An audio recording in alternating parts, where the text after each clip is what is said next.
The objective of this session is to demonstrate the different deconvolution options in Saphir. Deconvolution transforms variable rate pressure data into a constant rate drawdown with the duration equal to the total test. Deconvolution can thus increase the radius of investigation and reveal more about the reservoir that can be seen in a conventional buildup analysis. There are 4 different convolution methods implemented in Saphir. In this video, we will demonstrate the first 3 methods. The first method, which was first presented by von Schroeder et al. From Imperial College in 2004, is the only method where we can deconvolve on a single buildup.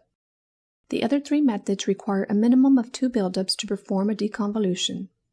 We will start by demonstrating method 1. We use the interactive option to extract the longest buildup during this test.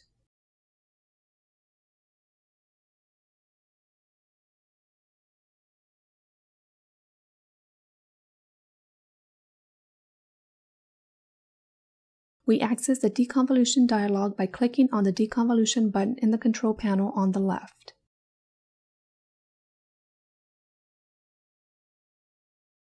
The left of the deconvolution dialog contains a method box, summarizing the deconvolution main options. At this point, we can see only the first option is available and the other 3 are grayed out. As already mentioned, this is because the first option is the only option where a deconvolution can be performed on a single buildup. On the right side of the dialog is the settings box containing the initial pressure PI and the nonlinear regression options. The smoothing parameter controls the importance assigned to the curve smoothness in the nonlinear regression process. It may take any value from negative infinity to positive infinity. A very low smoothing corresponds to a very small weight assigned to a curvature in the nonlinear regression. The initial pressure may be viewed and modified in the PI edit box.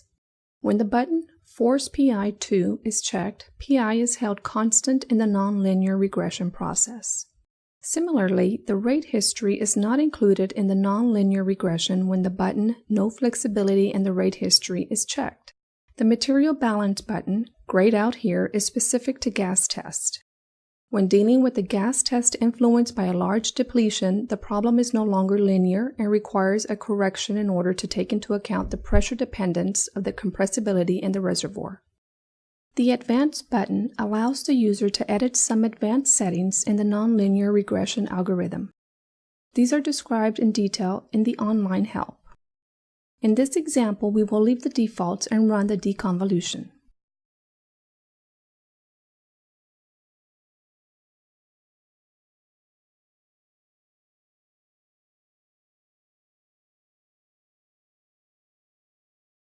By maximizing the log-lot plot, we can see the deconvolved pressure and derivative curves exhibit a typical drawdown response for a closed system with a duration of approximately 2,800 hours.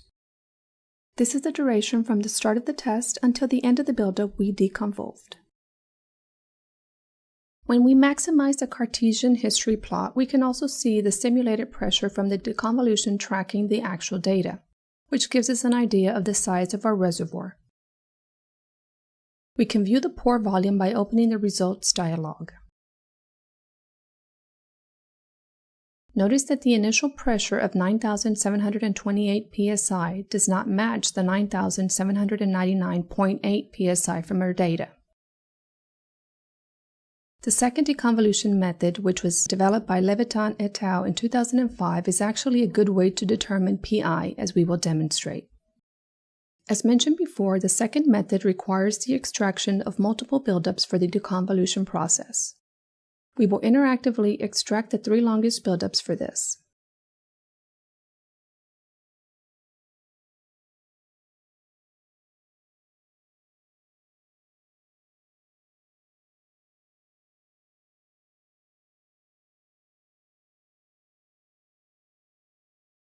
Notice that when we select the second method, the Force PI is grayed out. This is because the second method requires the initial pressure as an input. We first run the deconvolution using the default value for pressure and select our longest buildups as a reference for the regression.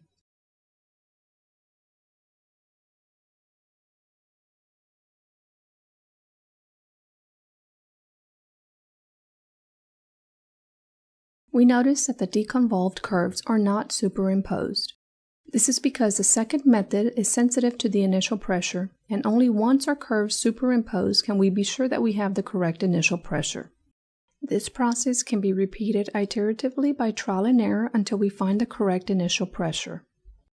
In this demonstration, we will use the value of 9800 psi as our initial pressure, which is the first pressure point from our data. Once again, we run the deconvolution.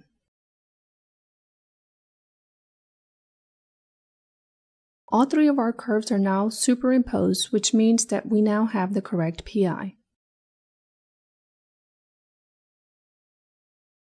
We check the results and see that the pore volume is somewhat consistent with that obtained in method 1. But the initial pressure is of course higher since it has been changed in order to obtain a consistent response on the three curves. As mentioned above, the workflow of trial and error using method 2 is a good way of determining the initial pressure if we are uncertain about its value. When we extract several shut-ins from PDG data and compare them together on a rate-normalized log-lot plot, they often exhibit the same behavior at late time, but vastly differ at early time, with different wellbore behaviors and apparent skin factors. This inconsistency ruins the stability of the von Schroeder et al. Method. Method 3, developed at Kappa by Hussein et al., fixes this limitation by allowing the user to define which period to use as a reference, and all of its data taken into account, and the other periods will only be taken into account at late time after the convergence time specified by the user. We will use the same three buildups as we did in method 2 and use the longest buildup as a reference buildup.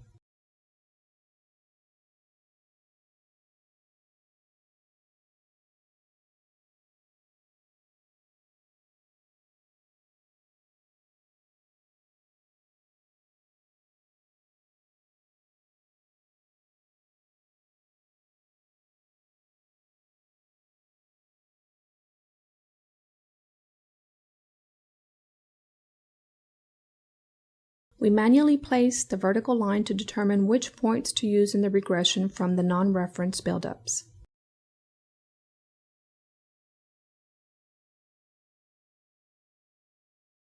The end of the early time behavior is a good place to put the line. We will leave the initial pressure as an output on this occasion and run the deconvolution.